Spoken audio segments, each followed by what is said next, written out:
Jésus était né à Bethléem en Judée, au temps du roi Hérode le Grand. Or, voici que les mages venus d'Orient arrivèrent à Jérusalem et demandèrent: Où est le roi des Juifs qui vient de naître? Nous avons vu son étoile à l'Orient et nous sommes venus nous prosterner devant lui. En apprenant cela, le roi Hérode fut bouleversé et tout Jérusalem avec lui. Il réunit tous les grands prêtres et les scribes du peuple pour leur demander où devait naître le Christ. Il lui répondit: À Bethléem en Judée, car voici ce qui est écrit par le prophète. Et toi, Bethléem, terre de Juda, tu n'es certes pas le dernier parmi les chefs-lieux de Juda, car de toi sortira un chef qui sera le berger de mon peuple Israël. Alors Hérode convoqua les mages en secret pour leur faire préciser à quelle date l'étoile était apparue.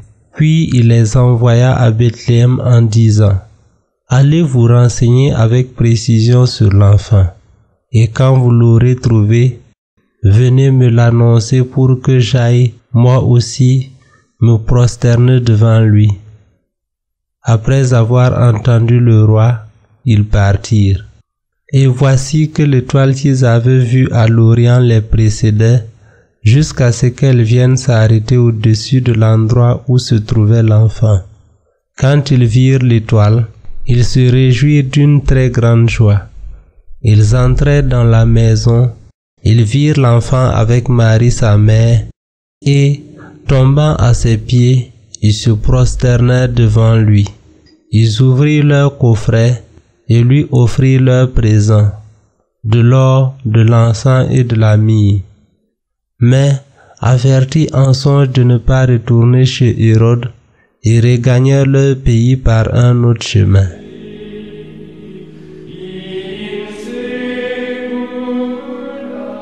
L'évangéliste écrit: Ils entrèrent dans la maison, ils virent l'enfant avec Marie sa mère, ils se prosternèrent et l'adorèrent.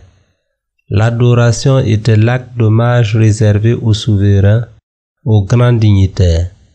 Les mages, en effet, ont adoré celui qu'ils savaient être le roi des Juifs.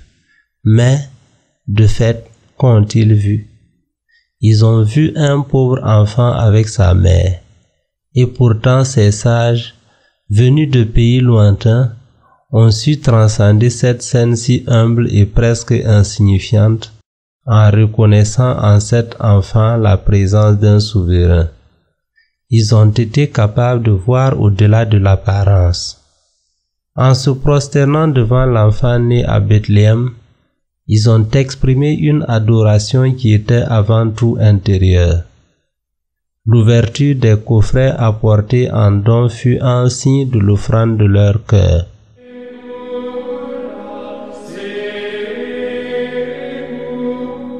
Ils entrèrent dans la maison, ils virent l'enfant avec Marie sa mère, ils se prosternèrent et l'adorèrent.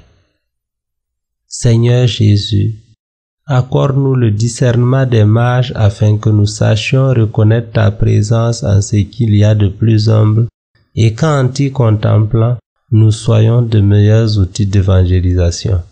Amen.